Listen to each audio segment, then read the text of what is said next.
Hey, what's up, y'all? It's poppin'. It's D. About to react to this impressive vid. It's titled Beyonce's Cowboy Carter is not that good. And Dolly Parton won't let Beyonce get credit on Jolene. What? I was waiting to see what Empressive was gonna say about this album. I was like, when's she gonna drop a video on it? So very interested to hear what she has to say. I already put up my full reaction on my Patreon. Go check it out. A link down below if you're interested in my personal thoughts on the album. But yeah, let's hear what she gotta say. Hello everybody, welcome to the Empressive channel. I want to talk a little bit about Beyonce's Cowboy Carter album. This album was hyped up over the weekend. I was seeing a lot of people just rave about this album, and I got a chance to listen to it, and I'm going to be honest with y'all. This album was kind of underwhelming to me, and I did come in with very high expectations. Maybe that's the problem. I feel like that is usually the case across the board with anything. If you go into anything with your expectations too high, you're bound to be let down. Like you have to go into any situation neutral, or even keep your expectations low if possible. But definitely you got to be neutral and just be open to, you know, whatever occurs. But you can't be like, oh, this is about to be great, it's about to be amazing, it's about to be fire. Probably gonna be let down.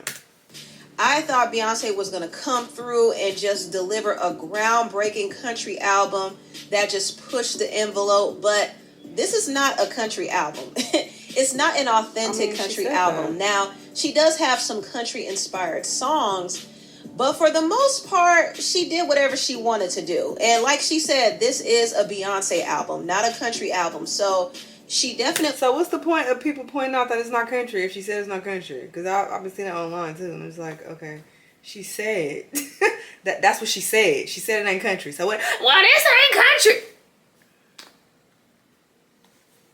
country. Wasn't lying about that. I don't think Beyonce is truly invested in the genre. I think she just made this album to get her lick back at the country music industry. Ooh. Like I said before in one of my previous videos, Beyonce was upset at the... I don't think I agree with that though, given that she has, you know, made some country songs in the past.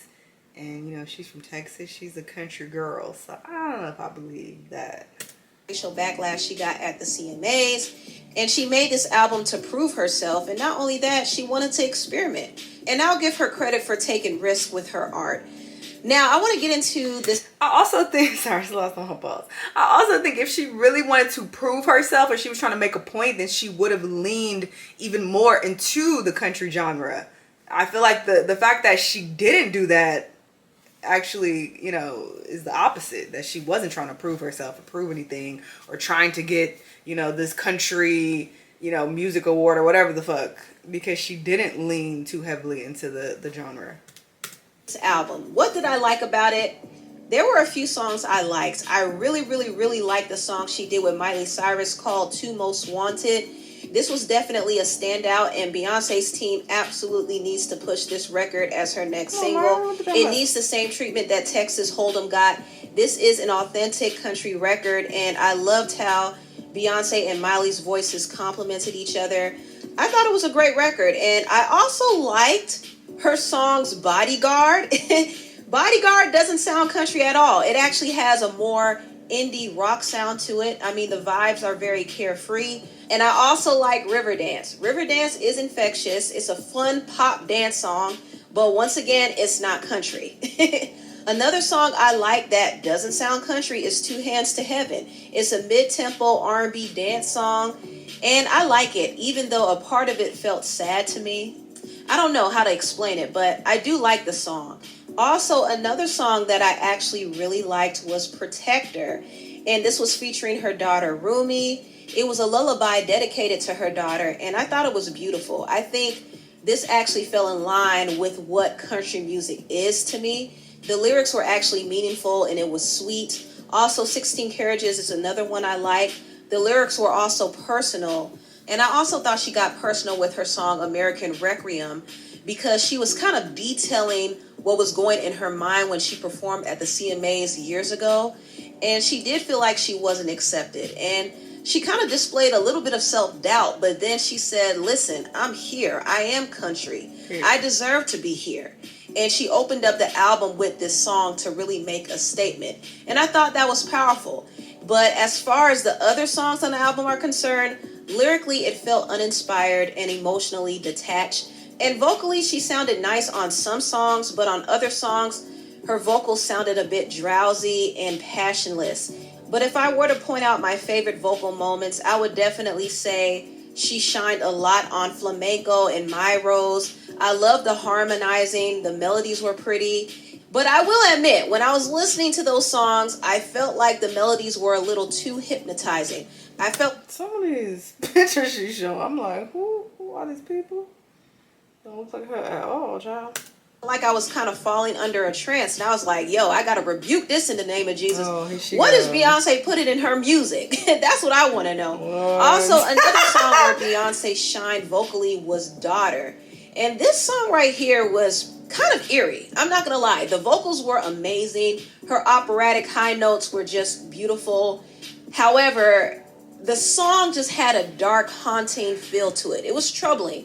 It was as if she was admitting to something sinister and then feeling guilty about it. God. I don't know. The song is just very interesting. And it didn't sound country either. It had more of a Spanish... Why you keep saying that? She said it ain't country. How many times she gonna say this? And she even said at the beginning that even though Beyonce said this ain't a country album, but this ain't a country song. What is the point in continuing to say that? I don't understand. Feel to it. And I could say the same things about her other songs like Ya and American Requiem.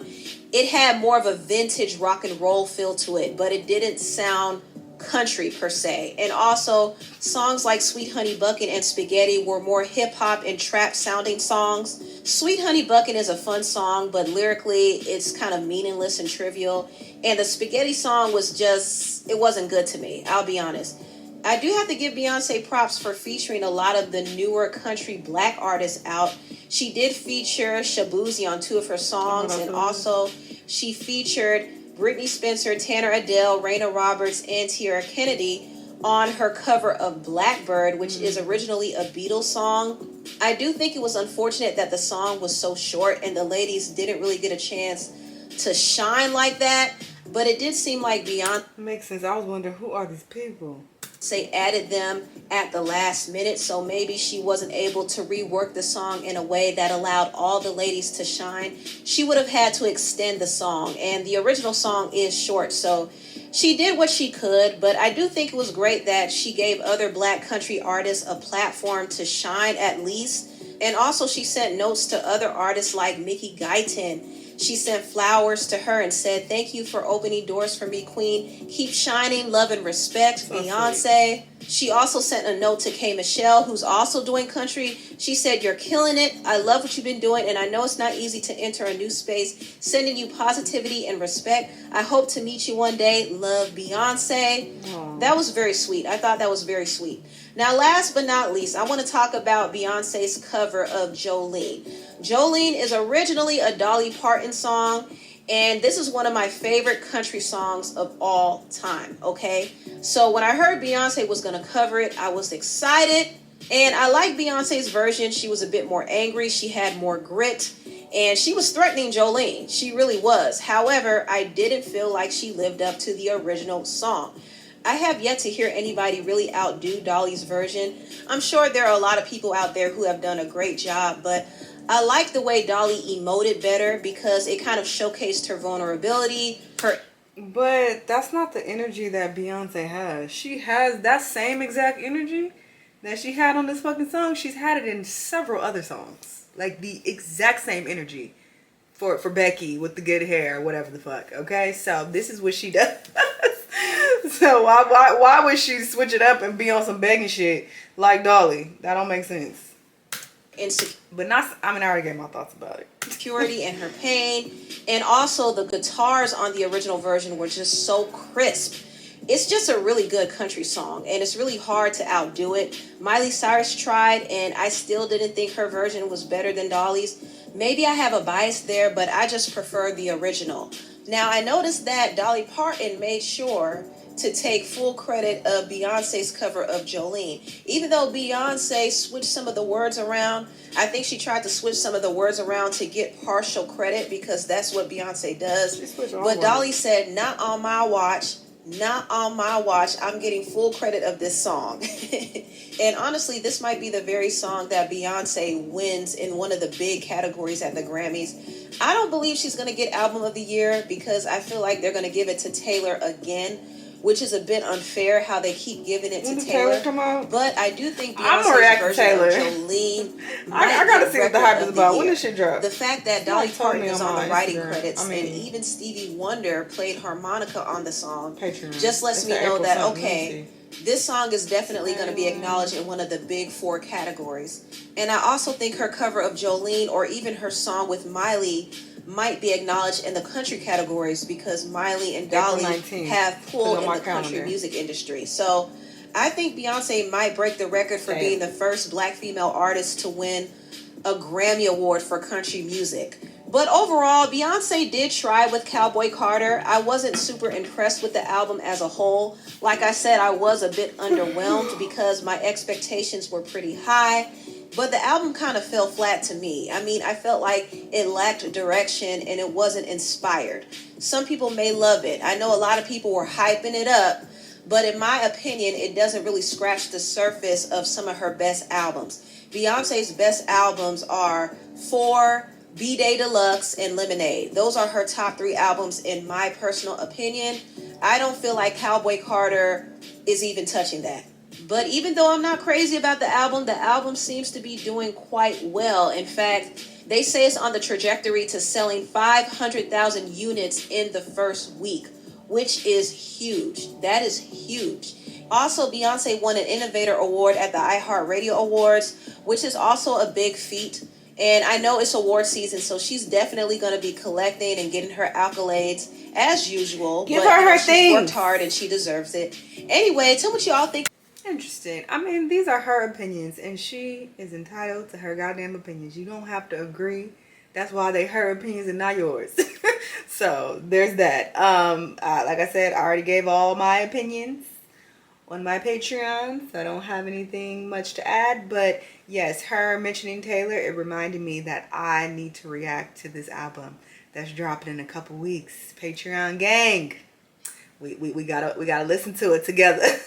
Because I need to see what the hype is about, you know. And I just saw a post on IG that she's the only artist to become a billionaire based on music alone. So I gotta know what the fuck is going on. What is she cooking over there? I need to know. I need to hear it. I'm gonna listen to it with an open mind. You know, I have been opening myself up to new genres lately and trying to, you know, take in different types of music, because I even said this on my Patreon how you know, for the longest I was closed off to Afrobeats, and you know, I would not give it a chance at all. I would not want to go to any Afrobeats parties. Anytime I was invited, I was like, I don't want to hear this. What are they even saying? You know, I was very, you know, shut off to it until I went to Ghana, and it basically was forced upon me. I had no choice, but I was like, oh shit, this shit is lit. So, you know, ever since then, I was just like, wait, I need to, you know, actually try to give these other genres a chance, you know? I already gave Ariana Grande a chance. I reacted to that on my Patreon. So now we're moving on to Taylor. And we're going to see, you know, what she has to deliver, child. Anyway, interesting vid. Y'all let me know what y'all think. Let me know what other videos you want to watch, and I'll see y'all next time. Bye.